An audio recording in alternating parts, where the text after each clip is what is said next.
Da da da da. What's my good cheer? Welcome, everybody. Let's give YouTube a couple of minutes to get those notifications out. And in the meantime, if you've never met me before, hi, I'm Cindy. I explore the inside and the outside. Today was the inside. I went for a short walk to the grocery store, but that does not count. I basically sat in my chair, just listened in and took in different, I don't know. Some of it was content that I delve into, working in emotions, different perspectives. And today they really did feel like perspectives, kind of went up against my grain, went against my ideas. And yet I understand that I have to be willing and I have to be open to sit in different perspectives because that's where my intuition will pick up, right? Because I'm only human. I make mistakes. I jump to conclusions. I second guess myself. And, the other night we had that little conversation about, wanting to be sure before you make a judgment on somebody, before you cut somebody off out of your life, before you label somebody as negative or toxic or as a narcissist or just label them in general. We talked a little bit about my friend Beverly Edwards. If I hadn't given her that chance to, it was painful. It went it went along for quite a long while where she did not treat me well. And in that, I was afraid. I had made judgments, but in that repetitiveness, in that patterning, in not knowing what to do about it, it carried on for a while. It carried on long enough until I could get a better perspective, a clearer idea, right? A different experience that turned me around 100% and turned somebody that I didn't like, that I was afraid of, that I thought was a horrible person, and I turned them into a best friend, right? And not being tricked into that, because lots of people out there in the world, right, they pretend they're your best friend, but every time you got your back turned, they're talking about you, they're tripping you up, they're kicking you when you're down already, maybe not literally kicking you while you're down, but they could be. But sometimes when they know that you're down, when they know you're out for the count, when you know that you just really don't want to deal with anymore, and somehow creatively, right, it comes about. For myself growing up, Tammy, hello Tammy, by the way. Tammy, I don't know if this was something in your experience. Sometimes we tend to have similar experiences in our lives, right? But there was one thing that happened to me all the time, and that was getting kicked while I was already down. Meaning, when something had gone bad in my life, when something tripped up, I could go for long periods of time where everything was fine. It might not have been wonderful, but everything was fine. And then one catastrophe would hit me, and then something right away, right when I was just at the lowest of the lows, I would get kicked again. Something like what's been going on with my sister. We talked a little bit about what's been going on with my sister Tracy for the past few years. She has gone through the ringer. And every time she gets kicked, and she's on it, like she's not a giver upper. She rides the wave. She adapts and conquers. You're not going to take her out without her kicking and screaming, right? And she will claw her way out of any bucket that you put her in.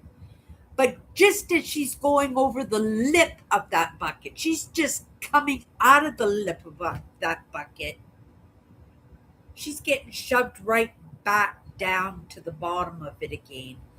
And that's been going on for a very long time. I've never seen that or experienced that as a spectator in somebody else's life. I've seen it in my own life many, many, many times.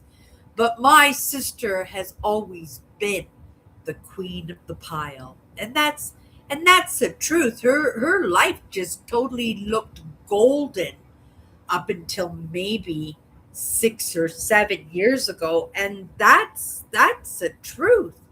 And it's heartbreaking to see it, but at the same time, it is really inspiring, to tell you the truth. It's admirable.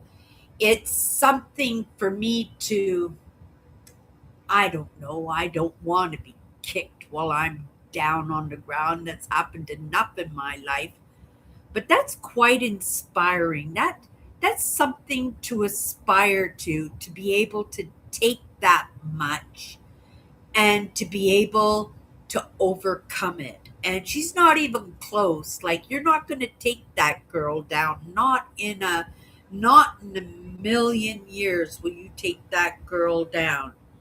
And I think, for a lot of people that is the case, right? But it does wear you down mentally and emotionally. Last night we had, at the very end of the live show, you guys know I pull a card and I go into it for a few minutes, right? Yesterday, to tell you the truth, I was a bit of a bubble brain, right? I showed up, right? I came in, I did my live, but I wouldn't say that it was my best show up in my lives, to be honest. But we pulled this card live at the end, and I just went into it basically just a few sentences, and we ended my live. And just before I went live tonight, you know, I thought, maybe I should expand a little bit more on this word that I kind of brushed over because I was done. It wasn't a hot day. I did go for a bike ride. I did have a nice visit with my sister, but when I got home, I was done. I was ready to flake out 100%. And, I am consistent, and in that accountability to myself, I show up, right? I want to show up as much as I have to show up for myself. I want to show up.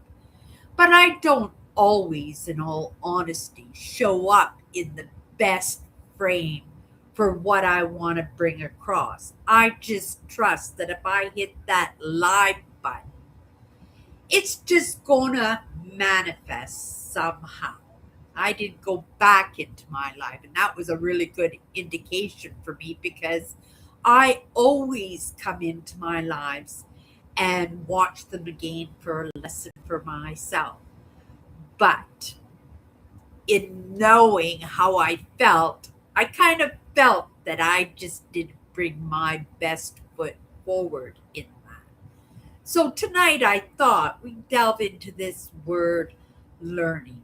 It is something, as a small child, as a teenager, I was always very curious. I was always very interested in conversations with other people. And in those days, there weren't a lot of them, but I used to just love to delve deep and have conversations.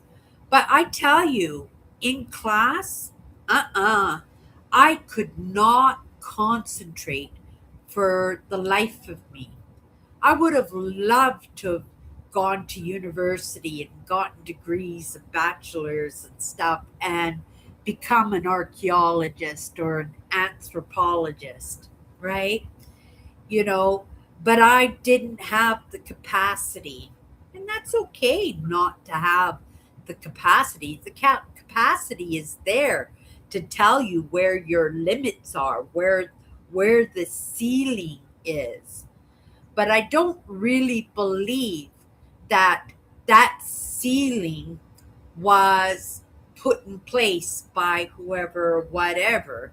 It was put in place by my own experience, my own upbringing, my growing up in the dynamic family that I did, having those issues and problems that I had, those insecurities and coping mechanisms that I had, even as a small child and as a teenager, and trying to find ways to cope so I could manage to crawl out of my own bucket, right? That I wasn't able to sit still in class. I wasn't able to quiet my, shall I say, soul? Calm my system enough that I could sit in the classroom at my desk and apply myself to the studies. I just couldn't do it. And of course, that mentality in not being able to do it. And I didn't understand that it had anything to do with hypervigilance, which it most definitely did, right? That I was just too focused on what was going on around me. I was looking out for the spitballs, I was looking out for the little smacks in the back of the head by some other student behind me that was giving me a little bit of attention, that I couldn't pay attention to the board, right? And I'm not just going to say in my hypervigilant, because there was always that opportunity to take my work home and do homework and apply myself at home. But again, I was just as much, if not more, in hypervigilance at home as I was at school. So there was no way for me to, right, sit there and apply myself and be that learner that I think that I was possibly meant to be. There were sparks, there were moments of realization that I thought that I might have it in me, when I was in like the, I don't know, second or third grade, a little assignment that we were supposed to write some kind of story. And I wrote a little bit of a story, right? Even as somebody who wasn't a great speller, I could read. I was already reading by the time I was 3 years old. So there was a signal right there that maybe I had it in me, right? But I wrote this little story and it blew the teachers away. Like this this story I wrote circulated in the school, and I'm not telling this story to toot my horn because it doesn't reflect well in general in telling the story, right? But it's important that, in me recognizing those qualities in me that might have made it so that, I might have recognized that there was something in me that had the capability, but I just was not able to apply myself. This story went around the school with all the teachers, and then it went outside the school into the actual school system, right? And it was circulated between all the schools in Vancouver. And they actually wanted to do an interview with me for some television shows, and it got shut down. And of course, you know, not only was I not able to learn, I was not able to vocalize anything in any way. I was so scared of everybody, right? Whether it was the spitballs, people saying mean things to me, right? Even at home, I was always in a frazzled state. But to me, that just seemed normal, right? That was my normal life. That was my life. And even though I recognized that wasn't the life, because I did have a few friends, and, of course, I was a spectator, right, in other people's lives. And I could see that the relationships with their family were different. The way they lived was different, their income status, the clothes they were wearing, and so many aspects of people's lives I paid attention to. So I knew that I was different. But when I thought that I was different, I actually thought that maybe there was something wrong with me, right? Well, I did think that there was something wrong with me, and I just could not find a voice. But there were moments in my life where I recognized that there were talents, and every once in a while, I'm just going to say hello to Eugene and hello to Earl. Thank you guys for so much coming in and hanging out. Yeah, never give up. That's another good topic for a conversation one night. I drop it in there every once in a while, but to make it the focal point of a conversation. But tonight I thought that, learning, because learning is so important. You guys hear me say all the time, that we should always have a job that we love, that we're interested in, because it makes it so you want to learn, you want to get better, you want to expand and excel in what you're doing. But you should also have an interest. For me, I love history. So, I delve into that topic. And so when I get overloaded in one thing, I can come home from work, I have an interest, right? And I can delve into history and be all exhausted from my hard day at work and delve in to a topic that I enjoy.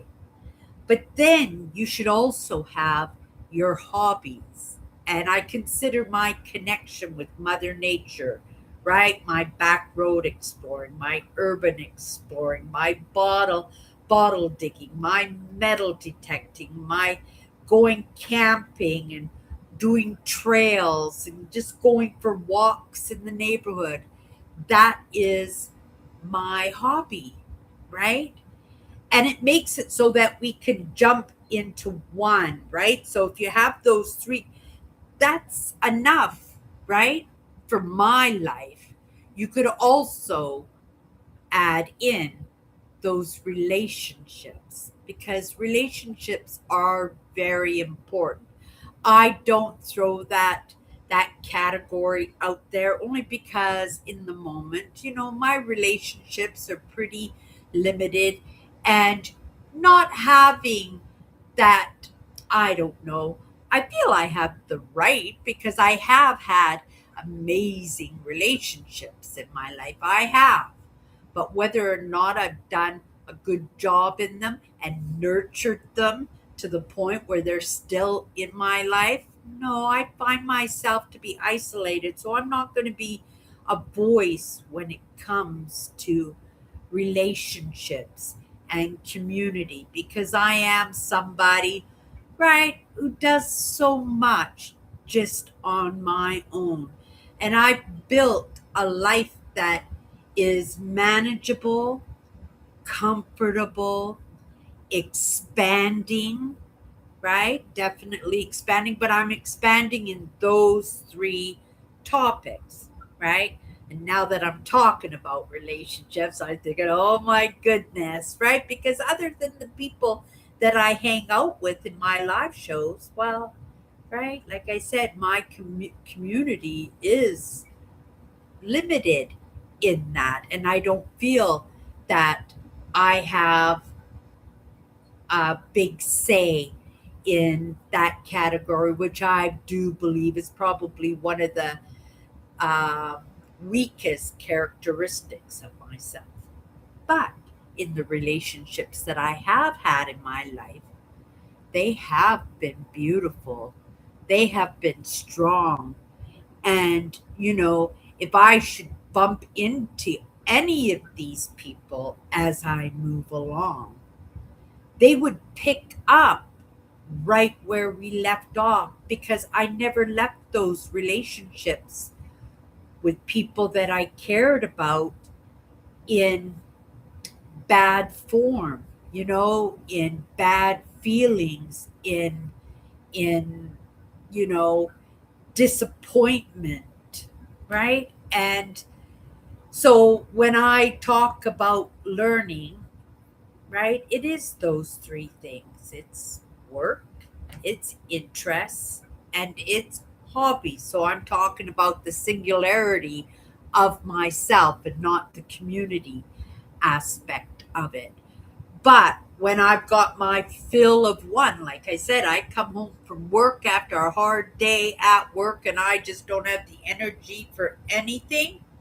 Well, you know, I can watch a documentary on history. I can do some research, right, on different topics, and then in my connection with Mother Nature, because that's part of my physical health too, right? That's part of my physicality of my life. That's what keeps me in good health.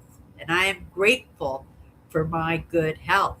But I credit it to my connection with the outdoors, with Mother Nature, with nature, right? With the great outdoors, and however you want to look at it. But I learn within those three aspects, I expand within those three aspects, but I have to be willing, right? We all have to be willing because that's how we get course corrected. Because I tell you, we could wake up tomorrow and say, oh my goodness, my whole life I felt that way. I lived that way. I've been hanging out with this person, right? You find out this person, I'm just using it as an example, has been a serial killer for the past 20 years and you had no clue. And there's people who've been married to these people and had no inkling as to these people's true characters. And this affects us. And it's because we're so narrowed, right? And because we do listen to others without listening to ourselves. And so part of that learning process is to really listen to ourselves. And to listen to ourselves, we need that quiet space, right? For the most part of my life, everybody wanted an answer now, right? Cindy, will you do that? Sure. And then next thing you know, I'm doing a big wedding in somebody's backyard, and I just don't have the energy because, I'm doing this project and this project. And now I've taken another one. And you guys know, like, if I say I'm going to do something, right? And I have to say, when I just said that, what came across my path is because I didn't do my post on Instagram yesterday. I will do a post tomorrow, right? It doesn't make up for that, but in my failing and recognizing that I forgot to do my post this Wednesday, I was able to do it, I think, for 3 weeks in a row. But I missed it on the fourth week because yesterday I went off and I went and hung out with my sister, right? And so I will Saturday. Is it Thursday today? Oh my goodness, let me just take a look here. No, it's Friday. So yeah, so Saturday I will make a post for Instagram.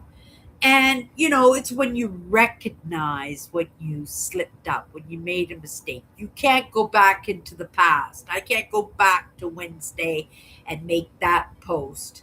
But I can show to myself that I can show up and be accountable and teach myself my own lesson in that, right? We don't hold ourselves accountable, and nobody's going to hold you accountable. Nobody wants you to get smarter. Nobody wants you to learn this aspect or this trick or this health aspect, because you learn these things, then you just might learn how somebody may have been steering you along in a direction that would benefit them, right?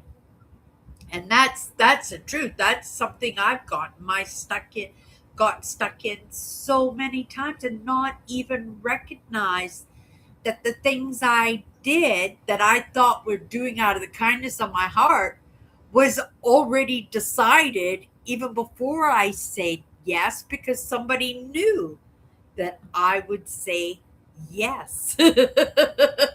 Or I would know how to say no.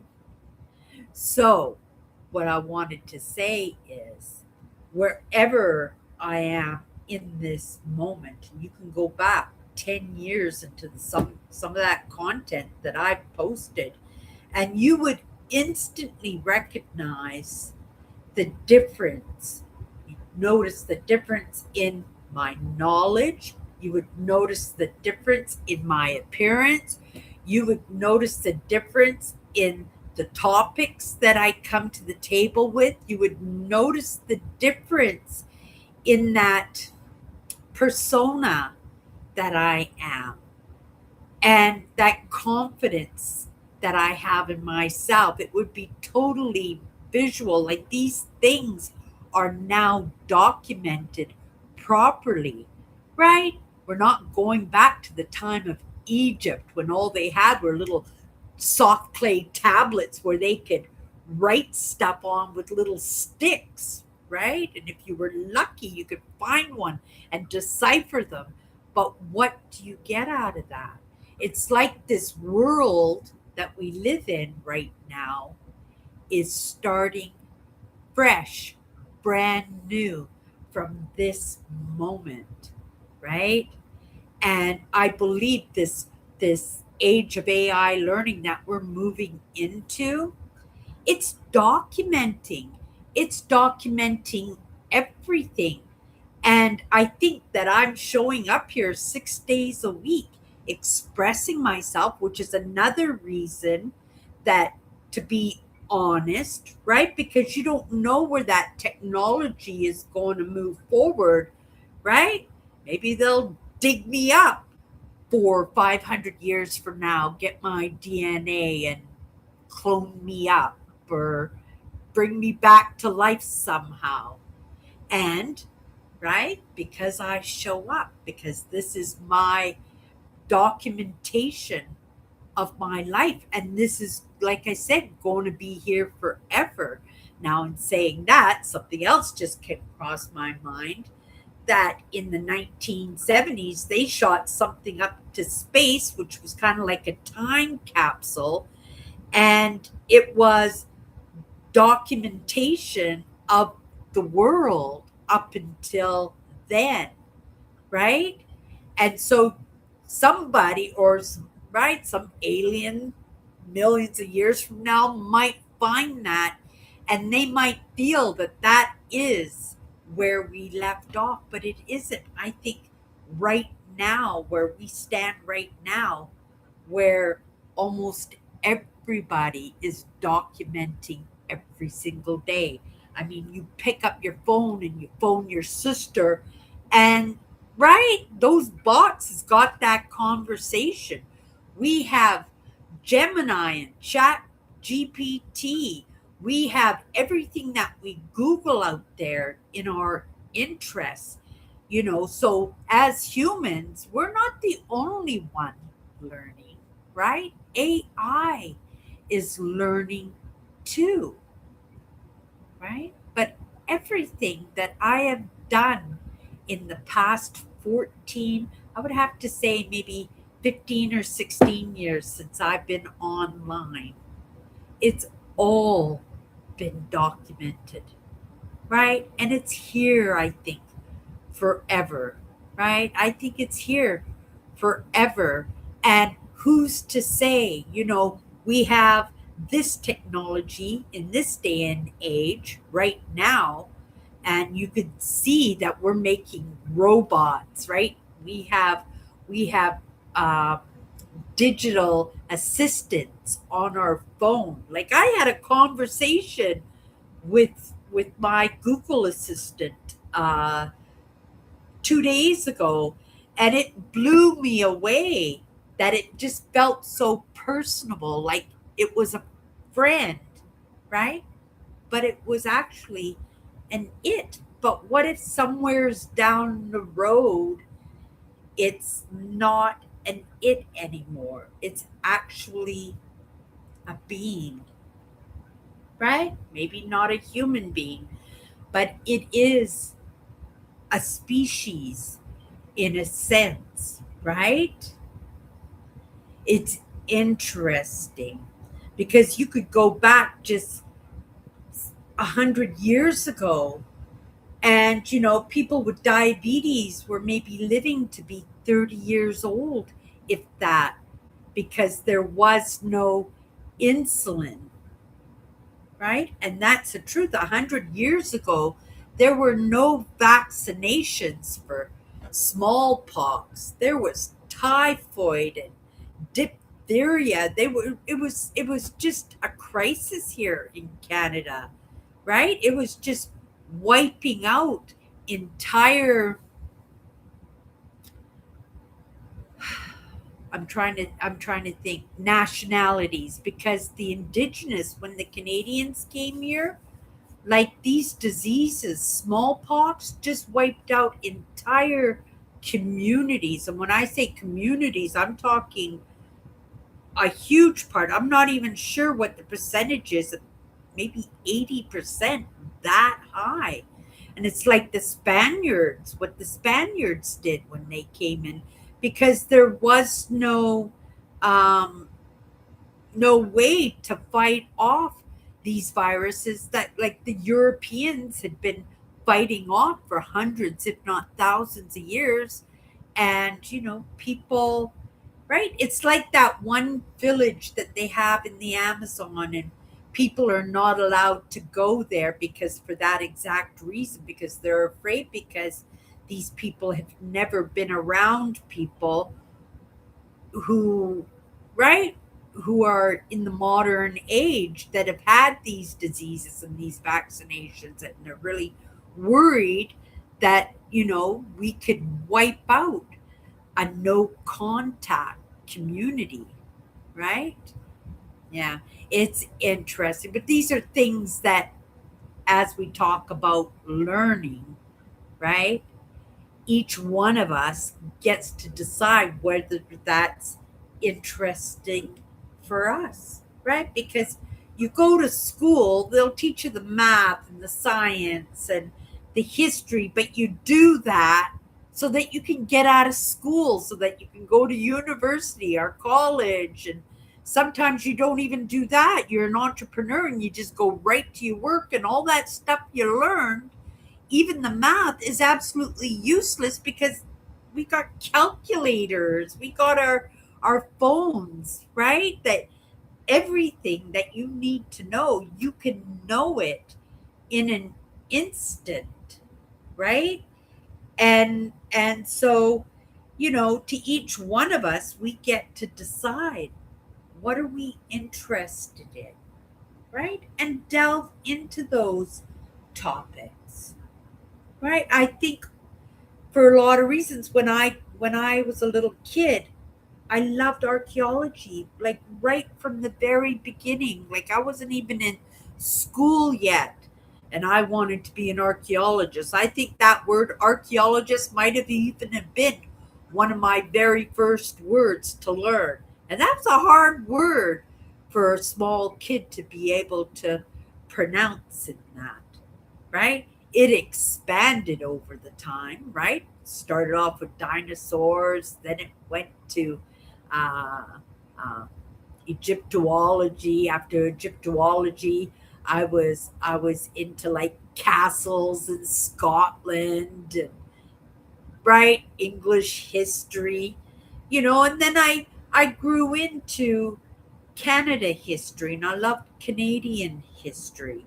And I delved into that for ages. And in this moment, I'm all about the Neolithic. I'm all about, right, the Neanderthals and the Homo erectus, and, who the first human beings were and where they came from. They're actually saying that the first human beings might have come from India or come from Asia. Well, India is part of Asia, technically, but still, right?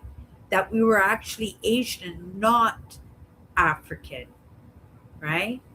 Yeah, it's pretty interesting for me, but those are my interests, and each one of us has that right. Like Earl loves cars, right? And so it's important that he learns about these things. So it's not just about learning about these things are actually his hobby, right? And it brings you joy, it brings you purpose in your life, right? And as humans, we have free choice. Like, how many animals out in the world have free choice? I mean, just look at a bee colony or an ant colony, right? They all fall into line. They're born and they die in those menial tasks that they are assigned, right? That they are born into. And they do that from the moment they're born until they're done. And yet, as humans, we can decide for ourselves, what do we want to be? I wanted to be an archaeologist, but I had that problem in school, in my hypervigilance, that I was not able to sit in class and learn. And it was funny, but another thing that just came across my mind right now is something that I saw advertisement for, is that they are putting out there low frequency ear plugs that you put into your ears so that you don't hear everything around you. It's for the children who've got like ADHD and stuff, so that they can actually concentrate on the lessons without hearing absolutely everything going on in the class. I think that is absolutely just amazing. I wish there was something like that when I was growing up as a kid. I might have done better, but you can't go back into the past and fix something, right? You can only learn from our mistakes in the past. We can learn by what we can do better in the future, right? And learn from that, but we can't go back there and fix things, right? What's done is done. And that's why it's so important for us when we talk about learning too, is to be able to accept that we make mistakes and to be able to learn by those mistakes. And so that makes me feel good because, I thought I was such a big failure growing up because I couldn't sit in class, that I couldn't be a good student. I couldn't apply myself, that I was never going to make anything of myself, right? And yet, here I am. I love learning.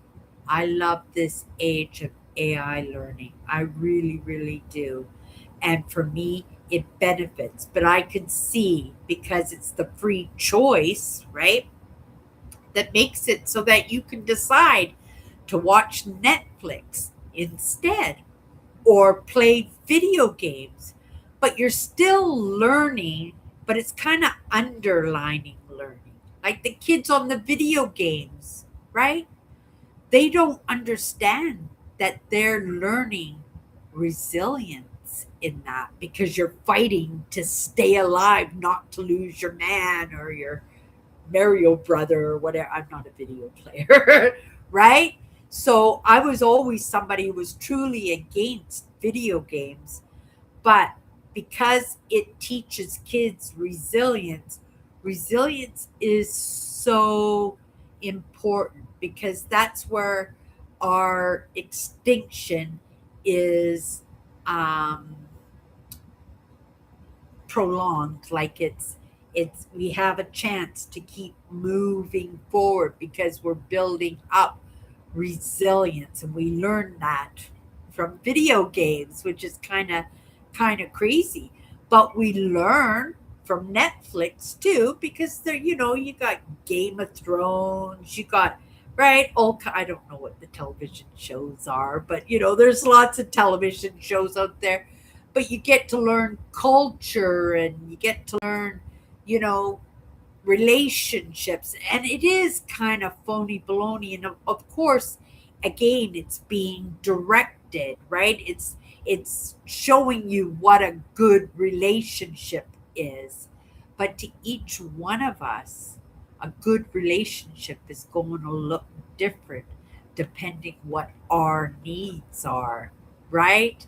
And we each get turned on or interested in different people for all kinds of different reasons. And yet, right, we get dictated to as to what a good relationship is. Like when I grew up as a kid, the little girls learned to cook, the little boys learned how to be good mechanics, and right, and we learn these things, and we have these dreams of the fairy tale wedding, and the babies, and the good jobs, and the vacation once a year. And this is what life is supposed to look like. And if you don't have these things, again, you're made to look like the loser, right? I never had children.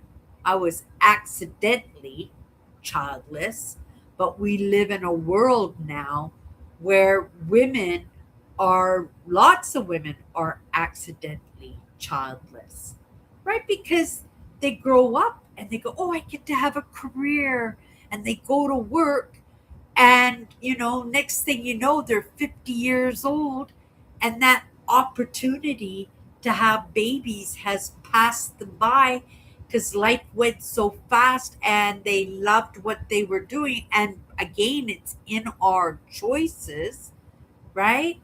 But we don't always make good choices, because again, it's that idea of fast, fast, fast, fast, fast. Make a decision, right? Make a decision. What do you want to do now? Do you like the money, right?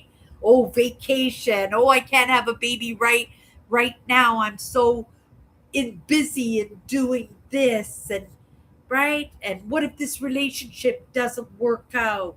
And lots of times we get married, and the moment we get married, you recognize that you made a mistake, right? But you don't want to look like the loser, so you stick it out, right? You stick it out.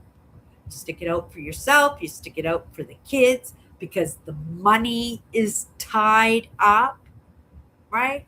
And then next thing you know, like there's side chicks going on, and infidelity, and those hurt feelings. And this is the world that we live in, right? I'd like to see the world get back to that idea of partners getting together. But those two partners have to fit good, right? And because, we don't give ourselves enough time to really make good decisions for ourselves. because the world dictates to us what we should be looking for when really we should be looking for what we look for.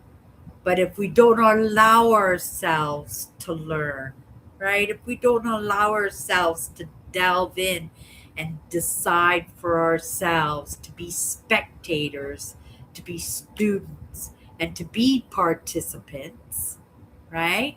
Which is, again, that idea of work, interests, and hobbies, right? Wouldn't it be amazing if they matched up with your partner or they fit in nicely with your partner, right? Meaning, your strengths is somebody else's gap and your gaps is somebody else's strengths. And it's not a matter of filling those gaps for each other, which you do in the beginning, but to actually help each other to fill the gaps for ourselves. And that just kind of doubles the strength, right? I just come into the comments here and see what you guys are yapping about. Um, Tracy and you and me and some others, we have a never give up attitude. We keep fighting the good fight of life and faith and overcome. And that's why we're still here, right? Try to do a little bit better by the next generation. And also, in doing that, Tammy, we become the evidence, right? We become the examples for other people as to the right way to get it done. Yeah, pretty amazing. I really like that. Um, yeah, nice to see Earl and nice to see Eugene in here. I learned a bad lesson today. Forgetting my mother's 6-year anniversary of passing. I can't make up that exact date. I will try to do something special to remember some things about her and on her. Yeah, I can never forget the day that my mother passed away. Not that she made such an amazing impact in my life that, that would make um, a big mark for me in feeling bad that I missed the date that she passed away. But my mother passed away on 11/11, which here in Canada is Remembrance Day. It's the day we remember the veterans. And so whenever Remembrance Day shows up, right, it's Remember Mom Day, right? It's a Remember Mom Day. Yeah, so Remembrance Day was the day that my mother passed away. So yeah, that's what I get to remember every single year, right? I get to throw her some thoughts. Um, oh, Kathy's here too. Hello, Kathy. And some disabilities. Some people can't take loud noises. Those low frequency earplugs can help. I know some kids who use earmuffs and or headphones. I never knew that was even an option. I never even heard of it before until I saw that advertisement in some Instagram post or something. And I went, "Oh my goodness, that is such a great idea." Right? Because they could have thought, I mean, earplugs have been around for ages. They were just a little bit lesser density so that you could actually just tone out really the distracting noise around you, but still be able to listen to the topic, listen to the spectator, listen to the television, and be able to well, just pay attention, right? But I thought that was so amazing. I bet you that is super, super helpful. But also, you have to know what kids need those earplugs or those earmuffs or those headphones. Like, that's another thing. You're putting another load and responsibility onto the teachers, right? and it makes it so that they become responsible for noticing that, oh, little Billy is not paying attention, like, he's distracted by everything, that we better get him some headphones, right? And then also in that, right, comes the judging, right? Because the kids get that way for a reason, right? Hypervigilance is specifically coming from some form of trauma, right? And it's determining where that trauma is coming from, and then to have good ways of paying some attention to that, giving it some directive for the children so that they can do a little bit better. And then it's kind of right, because you can't just outright lay blame in anywhere, because that trauma can come from so many places, right? And from so many different places. It's just, you can't just label it as something that came from the household, right? It's not always the case. Yeah. Uh Yeah, low frequency earplugs. Yeah, it was pretty cool. But I just wanted to kind of expand a little bit on that word learning, only because yesterday that I came in and I was bagged with my day, but because, I'm being responsible, right? I'm being accountable. I'm practicing that consistency. Sometimes it's just in the showing up, and it's not beating yourself up too. And I have to remember that too, that, I can't be top form every single day. I gotta allow myself to be Cindy, right? And even with my content, I know it's something else that came across my path when I upload my lives, right?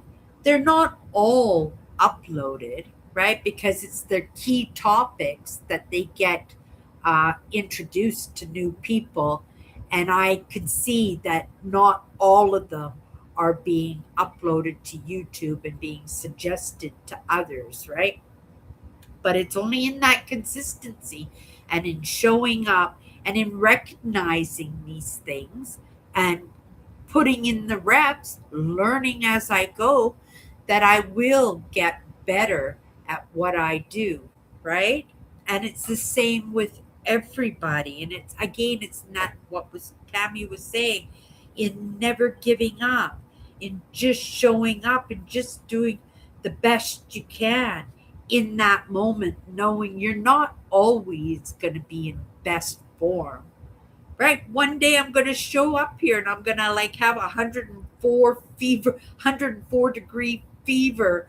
But because I'm so determined that I'm going to show up, across came across my mind was Andrew, right? But I'm going to be so determined just to show up, that I'm just going to come in here and I just might stare at the screen and smile at you guys, and that will be have to be good enough, right? It'll have to be good enough, and it right, and I'll be proud that I was just able to show up. But maybe I won't be proud of myself, because we should be allowed to let ourselves off the hook when we're not feeling good, or somebody passes away, or there's an emergency.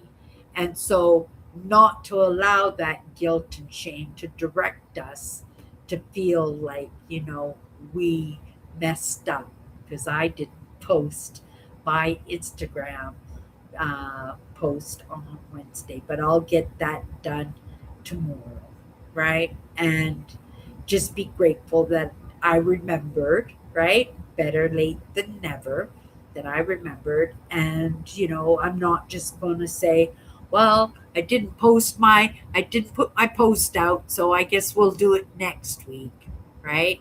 No, we'll make sure it gets done tomorrow. doesn't make up for the boo-boo of not getting it done on Wednesday.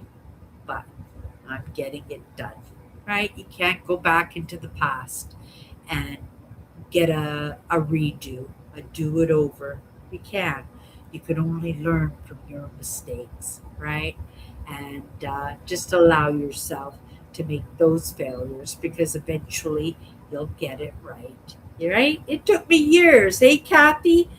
Right? I used to come in 5, 10 minutes late for my lives all the time. And very rarely do I ever come in late. Like I'm almost pretty consistent on time now. So something to be proud, but that took time, right? That took time, and that and it came into the learning too, because you get to learn how important consistency is. And I knew people were waiting for me, and I was feeling bad that people were waiting for me to come in, and I was making them wait when I didn't have to. But I didn't have the capacity at that time because I was just all nervous. Oh, what are we going to talk about? Hit that live button, Cindy, because I was new to coming in front of the camera. It took me a while. It took me a long while. But in that consistency, at the very least, and showing up, eventually I learned it, right? Eventually I learned it. Let me have a sip of my grape juice.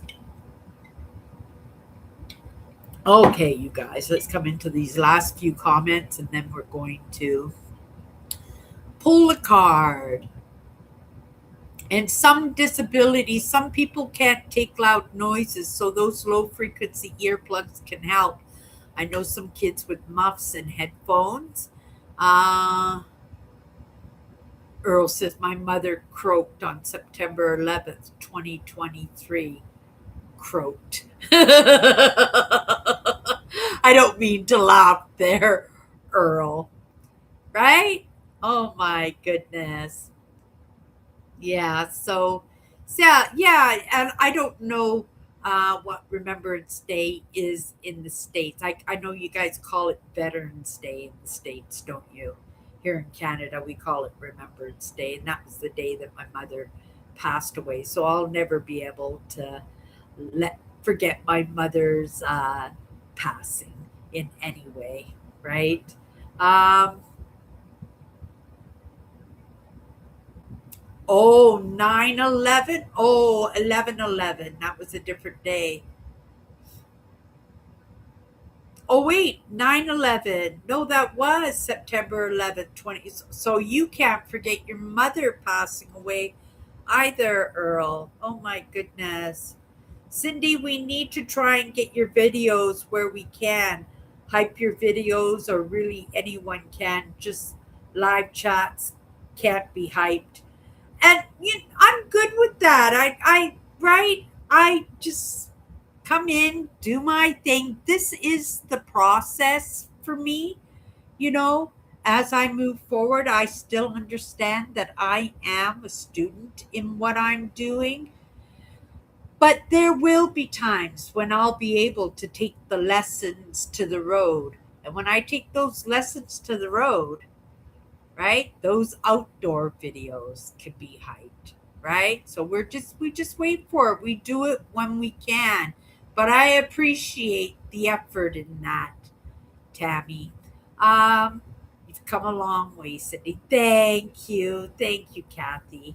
Yes, Cindy has come a long way in her videos and on her channel. Um, and laugh about it too, Cindy. Right? That's it. That's the good cheer, isn't it? That's the good cheer. 100%. Okay, you guys. Let's grab a card. Let's go into it for a few minutes. And if you've never hung out with me before, I have 54 powerful words here. We pull a card at the end of every live. Sometimes it's relevant to the conversation. Sometimes it's something else, and we just go off in a different direction. Wouldn't it be funny if we got that word learning again tonight? That would be funny. Okay, you guys, let's pull a card. Oh, what were we talking about tonight a little bit? In that commitment. Commitment is your word to see it through. And you guys know when I was saying, there were lots of times when I'd come in and I would do my lives and I would come in like 5, 10 minutes late, right?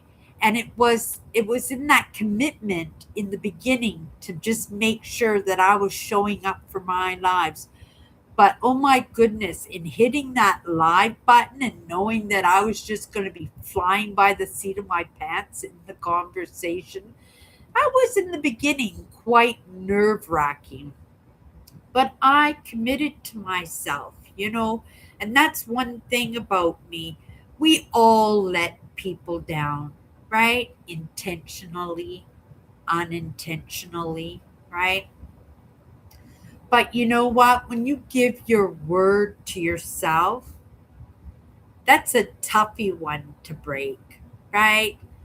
When I commit to myself, at the very least, that's what I got to put all my effort into, right? Because I'm somebody who grew up as a steering wheel of guilt and shame. And these kind of things are the things that will eat me up.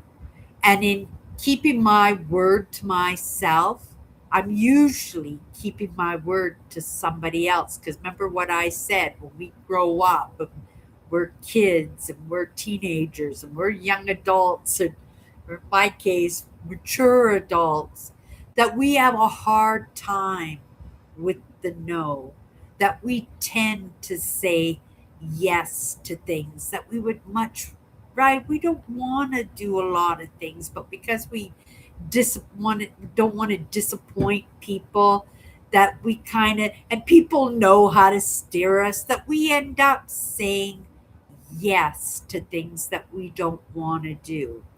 But once we say yes, that's our commitment. That's our commitment to ourselves because we said yes, right? And it's about beginning to start by saying, we'll talk about this later, or maybe, or that's a good idea. Let me just check my scheduling. If even enough to give yourself, even a day or a couple of days that you can have a clear picture. Is this something that you really want to do? Right? Instead of getting rodeoed into something just because you don't know how to say no. Because again, in that commitment, right? That's your word. And once you put your word out there, you have to see it through. You have to do the very best you can. There are things that you've got to let slide, right? We make mistakes. We forget about that appointment. We forget that we promised to do that, right? We do fail ourselves, but we do have to do our very best, right, to keep our words, because our words are everything. Because, right, the way we feel about ourselves are tied up in that, and people's trust in us is tied up in that too, right? Definitely. Okay, you guys, that's going to be my live show tonight. I hope everybody's weekend is going to go absolutely amazing. I'm going to be back here on Sunday. I have a great crew on. I was nice to see some of my crew from Sunday night here. Thank you, Kathy, for popping in and hanging out with us tonight. And yeah, if you want to come and hang out with us Sunday night, 7:30 Central Sunday for Chatters Live, come and meet the crew. They're absolutely amazing. If not, I'll be back on Monday. You guys, that's my good cheer. And we'll see you tomorrow.